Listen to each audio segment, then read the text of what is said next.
siya kamahal? Ba, kakaiba siya. Oh, hindi nakakagusto sa akin dito. Pangalan mo kuya? Lover boy. Ilang Jeffrey, taon na sila Marco? 46. Anong status mo? Kaya in relation talaga. Pero ngayon, ilan yung girlfriend mo? Isa lang. Okay, doon tayo sa girlfriend mo ha. Ano yung qualities na nagustuhan mo? Quality. Mabait siya. Super bait. Oh. Okay, bukod sa pagiging mabait, ano pa yung mga nagustuhan mo sa kanya? Malalahanin. Mapagmahal. Siyempre. Tama na yun. Sa past girlfriends mo ba, hindi mo ba nakita yung pagiging mapagmahal, maalalahanin, tapos sa mga ex mo? Hindi, iba. Iba si, iba yung ngayon, iba. Kakaiba siya. Oh. Kasi kung meron akong ang nagustuhan ko dun sa kanya, kung hindi ko pa lang sinasabi, parang alam niya na eh. Parang naiintindihan niya ng ibig kong sabihin.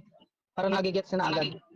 Halimbawa na parang habang nag-uusap kami, parang nalalaman niya na may problema ako, ganyan. Na kung okay ba ang situation ko or hindi. Ganun siya. Alam niya agad. Lover boy, may gusto ka ba? Meron. Eh, okay lang Meron. yun kay ate girl, sa girlfriend mo? Ayaw, kahit sino naman. Ayaw niya yun. Pero bakit ginagawa mo pa kung ayaw niya pala? Sa akin naman, hindi ko rin may iwasan, pero hindi naman yung totally, kaya ko naman tanggalin yung pag-iinom. Kaya lang, hindi ko may iwasan dito. Kagaya ngayon, ito, bago ako nakipag-interview sa'yo, may nag-birthday. Kasi ako kasi yung tipong taong mapagpalakaibigan. Kaya hindi ko may iwasan yan. Gaano na kayo katagal ng girlfriend mo ngayon? 1 and 9. Kung di ako nagkakamali. Sa tingin mo, siya na yung forever mo? Pwede rin. Pwede rin mangyari. Kasi sa 1 year and 9 months, ano yung madalas na pinagtatalunan? Pag tumatawag ako na hindi niya ako sinasagot, yun, parang nakakapag-isip ako ng hindi maganda na siguro parang may something. Kasi dati, pag tumatawag ako, isang beses lang, siyempre, yun ang nakasanayan ko. Ngayon, siyempre, may time din na hindi ko rin naman na busy siya or nakatulog. Tapos kuminsan nakakapag-isip ako ng hindi maganda. Yun. Tapos yun, doon nag-uumpisa na nagme-message na ako doon na kami nag-aaway. Sa tingin mo ba may karelasyon siyang iba?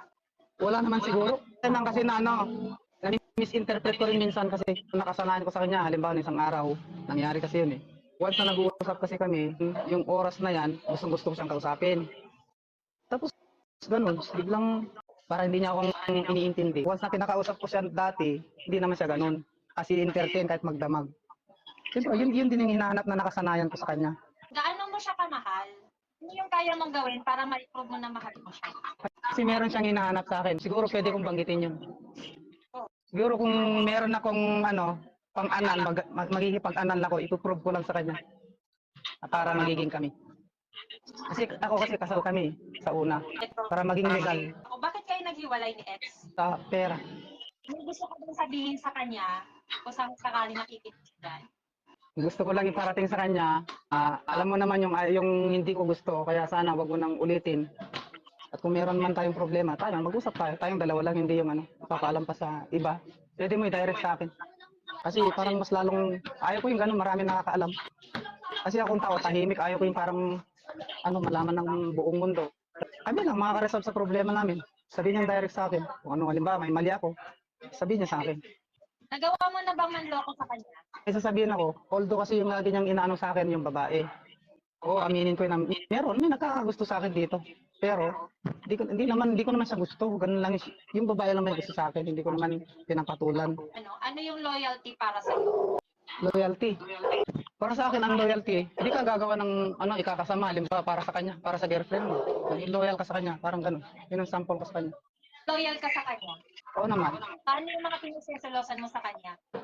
Siyempre, pag mayroon din siyang ibang kinakausap, siyempre, kino-confirm ko din kung sino yun, ganun. Lagi niya naman sinasabi si mami. Siyempre, doon din nagdedepende kung nagsiselos ka, ibig sabihin, mahal mo isang tao. Siya lang kasi yung, pin ko, girl na naging naka-relasyon ko sa buhay ko. At kung kailan mo siya mamahalin? Kahit hanggang kailan, basta kami. Sasabihin ka pa ba kay ate girl? Siyempre, love you.